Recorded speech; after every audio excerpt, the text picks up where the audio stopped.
I didn't necessarily set out today to talk about the C word or COVID, coronavirus, the vax or your vax status or mine, politics, politicians, the state of the world or the country, or what stupidity was rolled out by authority today.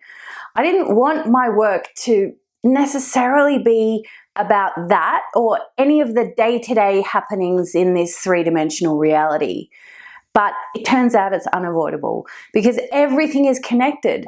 So we need to talk about it because what is happening in our collective and individual three-dimensional realities is an indication of something much bigger and much greater. I'm Liz Watt. Welcome to my channel where I help truth seekers and free thinkers integrate work, life, and spirituality. If that's something you're interested in, then make sure you subscribe. So as I sat down to create some content today that I hope will help someone, I realized that this stuff is exactly what needs to be talked about. Because the fact that we haven't talked about all this stuff openly, publicly, for so long is exactly why we are where we are today. Individually, collectively, globally, in Australia, or wherever you are in the world. So let's talk about the taboo. See, in my entire school career and adult life, I cannot really remember openly discussing politics, religion, sex, or money.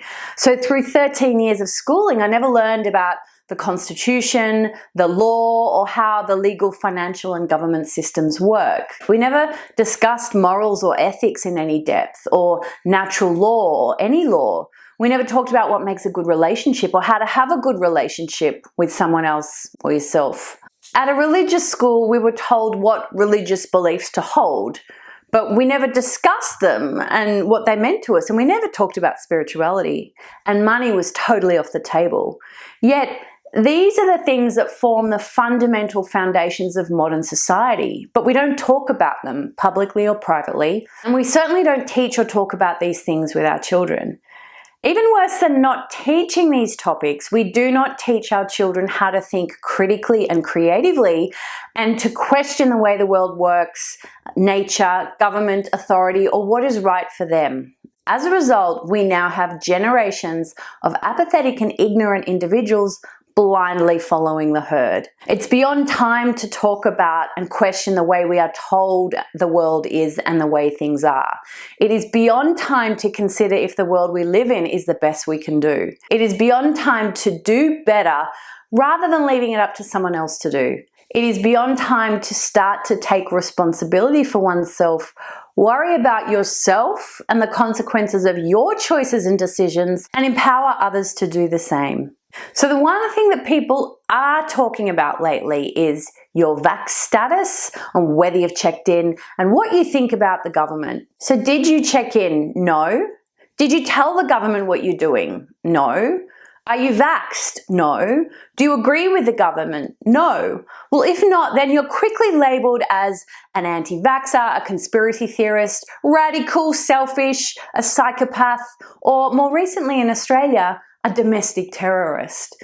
Those who pose these questions to others are rarely open to the possibility that you could be an independent, critical thinker who questions the world and the word of government and external authority and chooses to think and make decisions for themselves. The people that are suddenly so concerned with the status and the thoughts of others are the very same people who would be offended and appalled if someone turned around and asked them their HIV status or when they last had a pap smear or a breast or prostate exam.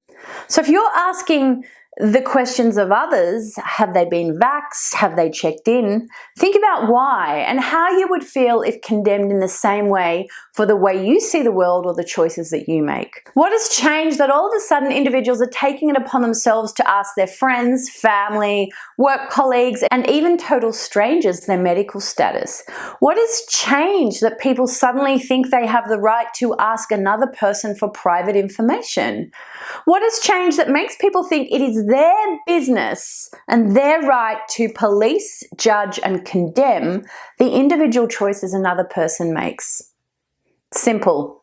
It's fear.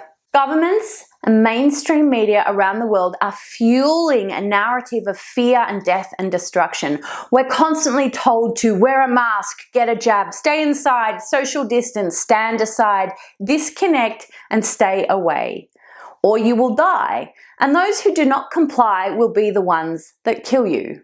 We're told to blindly trust the experts, the science, and the data that has never been openly provided to the public. We're told to be quiet, do not question, and do as we are told for the common good at the expense and sacrifice of the individual. So people comply because they're either scared of the invisible enemy, this virus they believe will kill them, and also the people who do not comply, or they're scared of the fines and punishments they will receive if they do not comply. People are treated by governments, mainstream media, and external authorities as stupid and incapable of deciding for themselves. And unfortunately, in many cases, this may be true because we've failed to talk about these things in the past and educate and empower people with the skills and information to make good choices and decisions for themselves.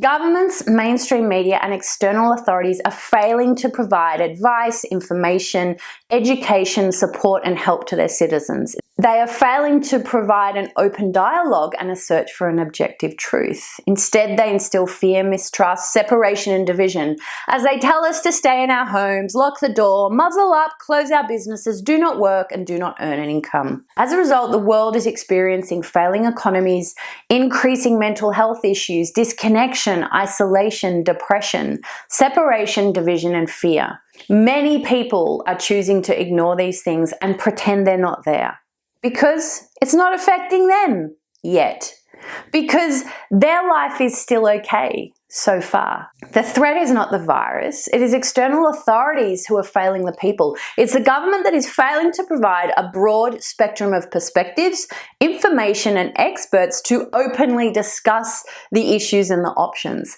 It is the mainstream media who sensationalize and distort information for views and likes rather than provide a balanced, real range of perspectives. It is those who tell you they know best, you cannot think for yourself, and they must do your thinking for you. It is external authorities who are failing to empower the people to be sovereign, responsible, autonomous, and free. They are the real threat to the future of humanity, not a virus. You can hand over your responsibility to the government, the mainstream media, and other external authorities to do your thinking for you. You can choose to condemn, criticize, and castigate those who think differently, think critically, who question authority and the status quo and choose what is right for them rather than follow the herd. Or you can be one of them. You can be a free, sovereign being. As a sovereign being, you can take responsibility for yourself, explore a broad range of information from a broad range of sources, draw a conclusion, make a decision and a choice that is right for you, and then bear the consequences. As a sovereign being, you can respect the right of others to do the same. As a sovereign being, you can choose to talk to someone who makes a different choice than you.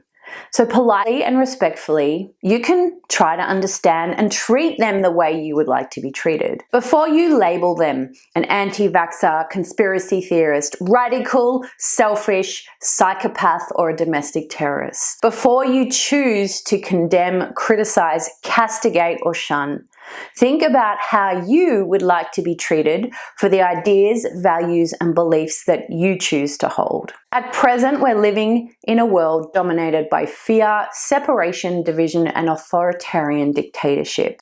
While you might be okay right now, forcing compliance and coercion on a few or many is ultimately going to result in suffering for the whole. While you still have your job and your home, your community will suffer as a result of other people's jobs and homes being lost, businesses closed, families divided, and individuals shunned. While the collective chooses without question to follow authority down a constant path of fear, destruction, division, and separation, that is what we will get and what we will create collectively. The only way out is for every individual to choose to step off the current path and choose another way. The only way out is for every individual to choose sovereignty, think critically, search for objective truth, and stand up for the freedom and the rights of all. The only way out is to take self-responsibility, be your authority, do what is right for you and allow others to do the same. And to know that despite what it appears, you are not alone. The future we all get is a result of what we each choose to do and be today. It is beyond time to start talking about the C word and everything else we've swept under the carpet before it is too late. The choice is yours. That's everything for today. I hope you found it helpful. If you haven't already, make sure you check out my life satisfaction quiz. In just a few minutes, you will receive your report across 12 areas of life and see at a glance exactly how satisfied you really are with each aspect of your life. You'll know what is working and what exactly you need to work on and improve. You can find it at lizwatt.com/life quiz, or the link is in the description. Have a great day, and I will see you next time.